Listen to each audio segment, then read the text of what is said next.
I am my mother's first son, which means there was always a plan. Get good grades, go to a good school, and make a lot of money. So, 18 years ago, I bought a big house for my father in California because at 70 years old, he told me he deserved a big house. It didn't matter so much that I had to live far away because I got to come home on weekends to visit mom and dad. And that worked until it didn't. Mom called one day and said, "The cancer is back." My father's second time. So we had a new plan. I quit my job, flew back home, and started looking for a new job. I never found that stupid job because I learned that no matter how hard you look for things, sometimes you cannot find. Every day, Mom would ask, and I would answer, "Not today, Mom. Sometimes it just takes a little bit longer to find a job." And as the days went on and on, I couldn't deal with the shame anymore, so I would just leave the house and tell Mom, "I'm looking for a job."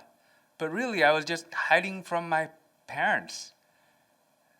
Because good sons, they have jobs, right?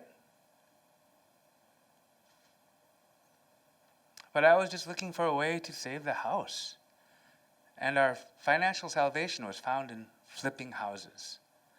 I learned how to convince people whose homes were in foreclosure to give them to me.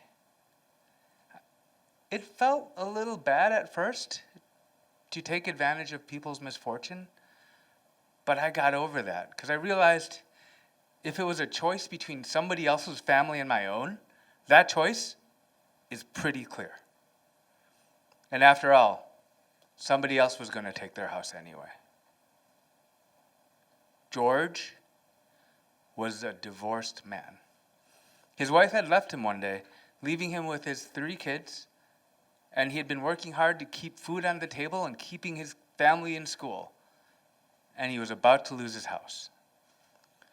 George was a perfect target.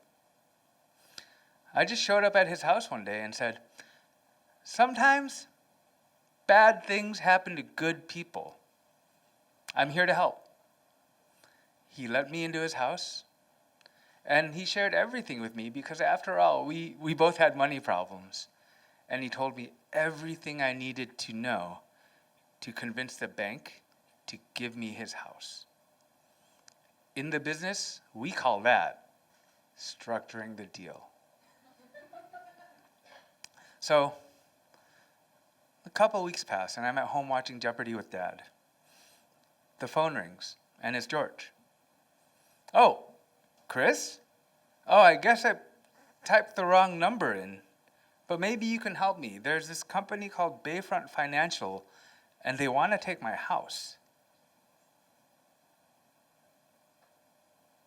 "Chris, are you there? Wait, this isn't a wrong number. Why are you at Bayfront Financial? Are you taking my house?" There's thunder in my ears.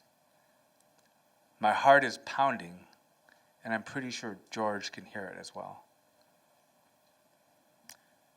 "You came into my house and told me you were going to help me save it, and now you're taking it? You lied to me.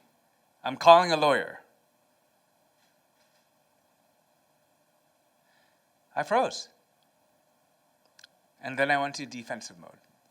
I got out all the legal paperwork I had prepared, A, to make sure that I was still taking his house, and B, that my own house was safe. That was how Mom found me. Is everything okay? And now I want to say, no, Mom, nothing is okay. I just want to be your kid again, okay? Everything's fine. Just a busy day. Okay, well, just remember to clean up after yourself. Oh, hey, I meant to ask you, what do you want to eat for dinner? I'm thinking beef stew because Dad likes it so much. She patted my head. I'm sure everything will be fine. You always do the right thing. That night, I got wrecked. I woke up in a pile of paperwork, each page a new real estate deal ready to be done, another page leading me to shame, another page leading me to George. I wrote a letter to George and told him exactly what he needed to do to save his house. I never spoke to him again because I realized no matter how much money I made, it would never make me feel good. Thank you.